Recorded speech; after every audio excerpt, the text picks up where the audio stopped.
Okay, done, sir. Yeah, I will do it. மாமா company நம்ம பார்த்தா ஃபோன் பேசிட்டு இருக்கறல்ல என்ற பாஸ் மார்க் பேசிட்டு இருக்காரு. பொல்லாத பாஸ். இந்த ஆள் பொண்டாடி நான் பொண்டாடியான்னு தெரியல. எப்ப பார்த்தாலும் ஃபோன்லயே பேசிட்டு இருக்கான். Sir, more than enough, sir.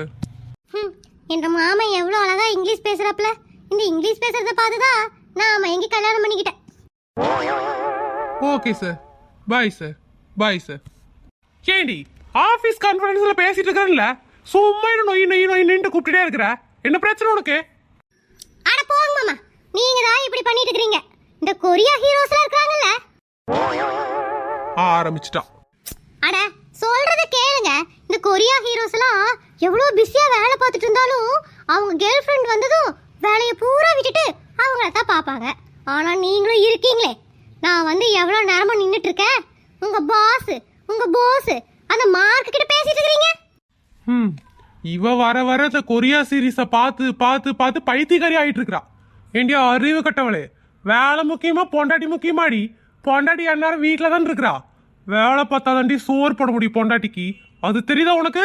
உங்களுக்கு ஒரு ரூல்ஸ், கொரியா ஹீரோஸ்க்கு ஒரு ரூல்ஸா? எல்லாம் ஒரே ரூல்ஸ் தான். மனசு இருந்தா மார்க் பந்து. ஐயோ அறிவு கட்டவளே, அது மார்க்க பந்து இல்லடி, மார்க்கம் உண்டு. என்னவோ கமல் சார் சொன்னாரு, நானும் சொன்னேன். எதுக்குடி இப்ப வந்து அறுத்துட்டு இருக்கிற? என்னடி பிரச்சனை உனக்கு?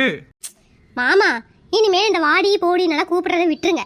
இந்த கொரியா ஹீரோஸ் மாதிரி ஹனி, பேபி, டார்லிங் இப்படிதான் கூப்பிடணும். சரியா?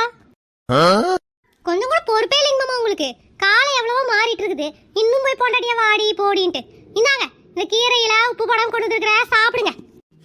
அவசரப்பட்டு இந்த மாமனை கல்யாணம் பண்ணிட்டேன். கொரியாக்கே போயிருந்துருக்கலாம். இவ கொரியா பைத்தியம் முடிச்சு சுத்திட்டு இருக்கிறா.